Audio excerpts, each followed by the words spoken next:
Hey everyone, welcome to the channel. So in today's video, I'm going to be doing an embroidery order for a customer. So they want baptism gowns, so the gowns that you will wear to be baptized in. They want their church logo embroidered on it. But the good thing about this logo is it's just letters. So I'm going to show you the copy that I actually showed the customer the first time, and then they was like no, and then I had to go back to the drawing board and do something different. So hold on. This was the first set. I usually just always stitch out my designs on stabilizer just so the customer can actually see what it's really going to look like. So I gave her 3 different choices of 3 different fonts. She was like, they all look alike. So I actually ended up doing something different. This is the design that she actually went with. So she wanted the letters more slanted and then like something more cursive. So this is the design that we're going to be embroidering onto the gowns. I only have 3 of the gowns with me today. She has the rest of them. So I'm just going to do these 3, drop them off, and then get the rest from her. But this shouldn't take us no time. It's only 3 letters, and it's going to be like on the right side of the gown. I'm going to show you guys the gown though. Alright, so this is it. It kind of reminds me of a graduation gown. So they're pretty much the same. But yeah, I'm just going to have the letters embroidered going down on this side. But I talked y'all head off enough. Let's actually get to it. So since I already stitched one of them out so that I could show her, I'm just going to use this because it's the same exact size. I'm going to use that as like my template. So I'm just going to put that on here, and I feel like that's going to make it so much easier than trying to like guess once I get on the embroidery machine. I'm just going to put that on here, and basically that's like that length away. And I'm just going to tape my little template down. Check for the inside because it do have like this little seam, so I don't want to embroider down on that, but it seemed like we good. I am going to be using cutaway stabilizer only because I feel like this is something that will be washed numerous times, so I don't want it to start to like warp or look any weird type of way. So cutaway is going to be what I'm going with for this one. I'm going to just cut it real close to the design so that it really doesn't give like this big shadow. So if y'all haven't noticed by now, I'm the type of embroiderer that likes to like eyeball things, and basically that's how I go. As long as I got my little template that I print out on Embroidered or that I stitch out on stabilizer, I'm pretty much fine. And that's how I'll find like my center points and just where I'll place my designs. It's pretty simple for me once I already have the templates. So I figure I'll just tell you guys that because it may look a little bit confusing when you see me just like measuring stuff out with my hands or just like placing stuff down in random areas when I'm trying to mock stuff up. But yeah, I pretty much just go by off of like instinct and using templates.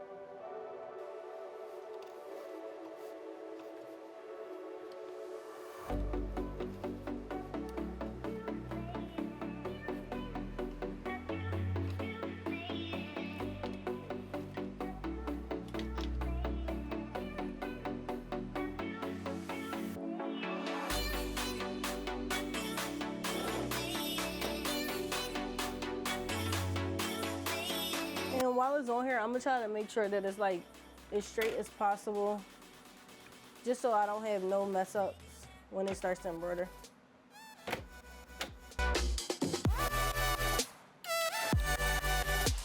Since I am the type of person that does like to eyeball my designs, it's also important that I double check and triple check when I am actually placing down the design. So just making sure that it actually lands in the correct spot and not on the hoop. This is super important to do, especially if you're using Mighty Hoops or Hoop Masters or Hoop Techs or whatever the name is that you may be using. I know that my brother 680W does not register with those hoops. So technically, like, I'm just using it blindly. So I do have to make sure that I'm actually embroidering in the correct areas so that my machine does not stitch on them. Alright y'all, the only thing I would say before you start to actually embroider this, make sure that none of the gown is actually underneath because this gown keeps sliding. So I'm going to have to like keep watching it and making sure that it's not embroidering onto itself. But I'm going to start.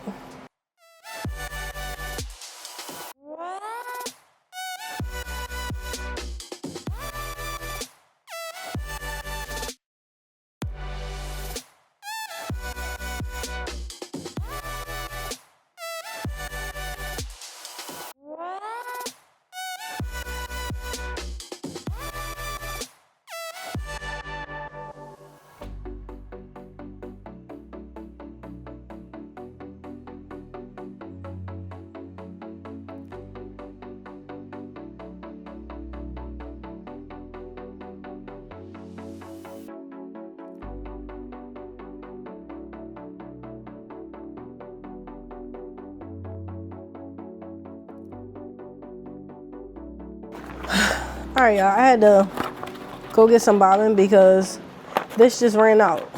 So that's why you gotta always put a new bobbin in when you start your projects, just so stuff like this won't happen.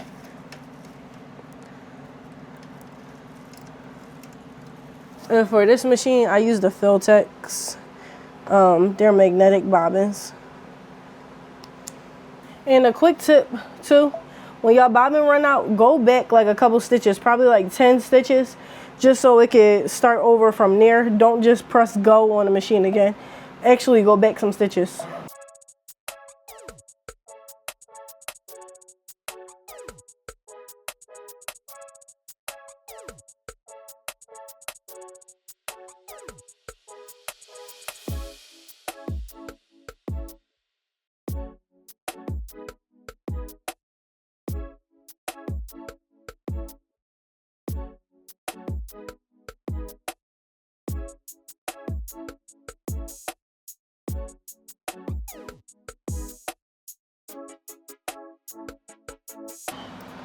All right, y'all, so I actually am going to try this first one on just because I never done like any type of gowns or like graduation or baptism gowns or anything like that. So I need to make sure that this is right before I go embroider more of them.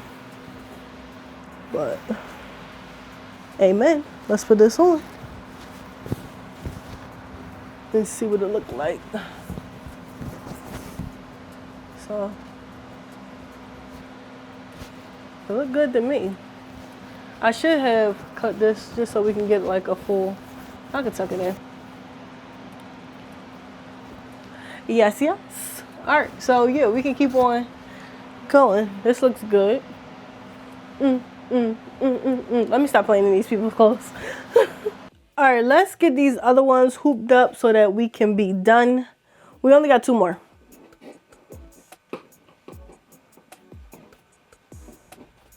So guys, when I'm usually mocking up a design or setting up a design so it can go on the embroidery machine, I usually got another one going in the background just to save time. Like, I won't necessarily hoop everything at one time, but I'll just get one thing going and then go on to the next thing and on to the next thing. This usually helps me move a lot faster and get my orders done a lot quicker.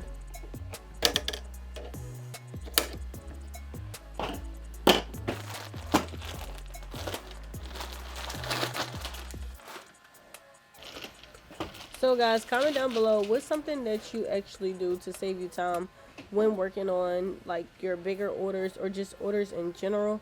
Comment down below, let me know, because I need some tips on actually making my work a little bit faster.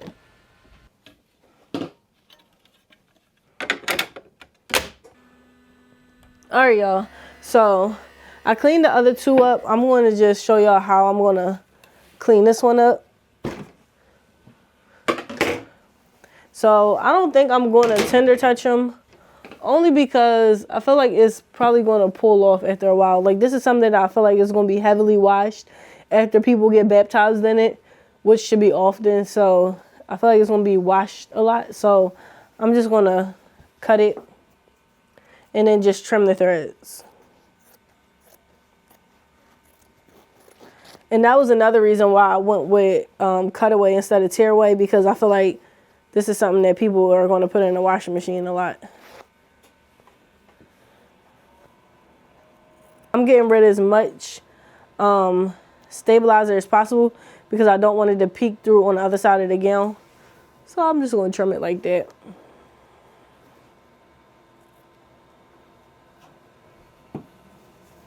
Then I'm done. So I think they came out pretty good, especially for it to be my first time embroidering anything that's like of this type of fabric. It came out pretty good. And it was super easy. Like, this was something that was so easy to do, y'all. You could do this on the single needle machine. Like, I could have did this on my regular, smaller embroidery machine and had no problem. Especially because the garment, it zips, so it didn't sew on the back of itself.